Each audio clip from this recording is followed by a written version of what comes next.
Welcome back to Hardball. Anyway, time now for the roundtable. Washington Post opinion writer and MSNBC political analyst Jonathan Capehart to my left, editor-in-chief of Roll Call Christina Bellantoni, and Talking Points memo political reporter Sahil Kapoor. Anyway, former President Bill Clinton was at it again this weekend. He talked about the lame duck status facing the president. He said it's just a state of mind, and that President Obama can still get a lot done in the next 2 years.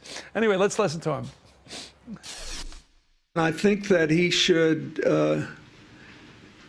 minimize the chances of being a lame duck, which he can do by continuing to have an agenda and using the budget process to make deals with the Republicans, because now that they have both houses, they have a much greater vested interest in not just being against everything. Once you get the budget process, you acquire certain responsibilities. So I hope he can pass immigration reform now, and I think he can. I hope he can pass a tax reform measure and get some of that money back overseas and put it into an infrastructure bank. There are 5 or 6 other things I think he could do.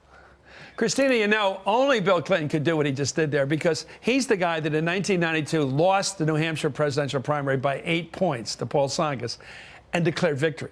And it worked. So it is possible to just have this mood ring around you that just says, think big, think happy. You're not a lame duck, Mr. President. Get it together. And what I love about this is that, you know, so much of what he does now is clearly about his wife, Hillary Clinton. But in this case, this is very much about, hey, look, I managed to get out of here with a really great legacy. And so you can do it, too. And, you know, for him, it is a matter of saying, I had this great period of economic prosperity. Look at all the things I achieved. And it's easy to remember that his last 2 years were real rough. Yeah. And, you know, for President Obama, he clearly is more interested in his own legacy than he is about by the way, his party's legacy. The president, as well as his legacy, has done swimmingly well, of course. We all know that, and I applaud that because it's good politics. But just remember how he said goodbye to us, Mark Rich.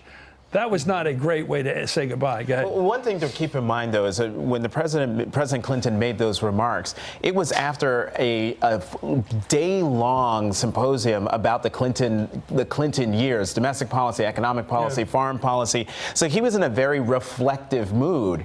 Even in that clip I believe was from Saturday, and all the symposia were on Friday. So he's looking back on his 8 years in the White House and thinking, what could President Obama do in his last 2 years? And the one thing, by telling him, you know, just don't think of yourself as a lame duck, he's basically telling the president, look, yeah, you got gut punched by the midterm elections, but you still have 2 years left, and you should go pedal to the metal to get as much done as you can. Now, legislatively?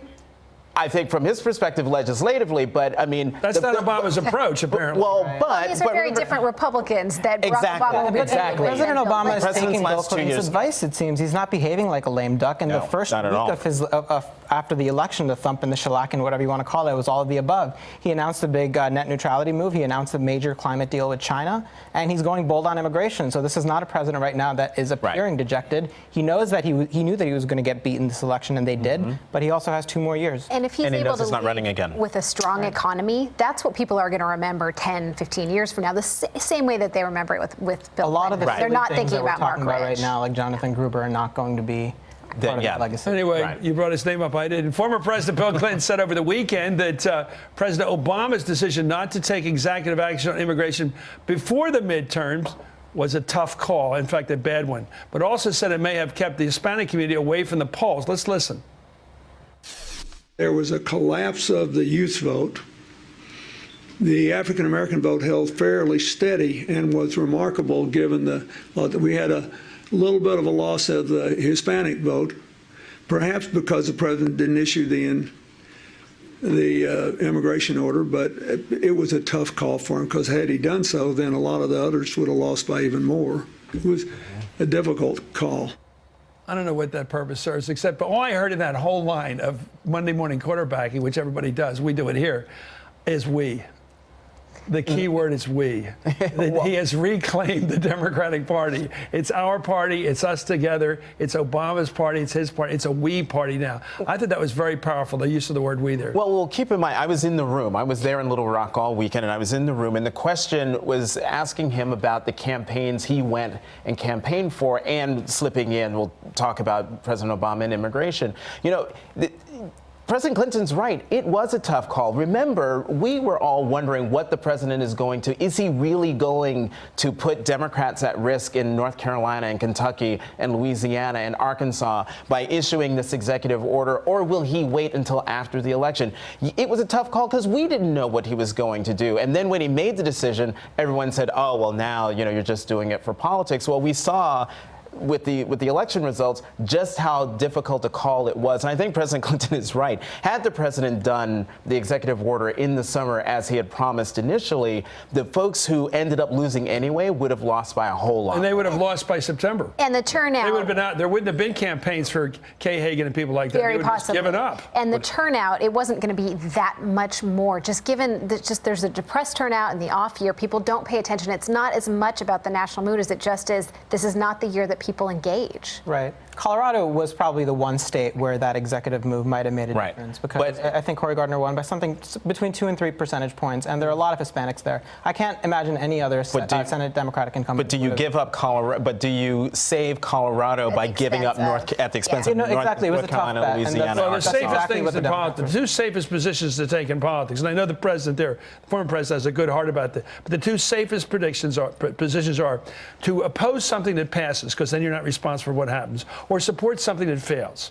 Right. He's taking a very safe position to say what could have, would have, should have happened, because you don't know. You just don't know. Anyway, the roundtable's coming back. We got a hot story coming back. It has to do with yesterday, football. As if things couldn't get worse for the National Football League, they're getting worse. Federal drug agents are now conducting surprise tests on team doctors after former players allege the league is handing out painkillers like Halloween candy.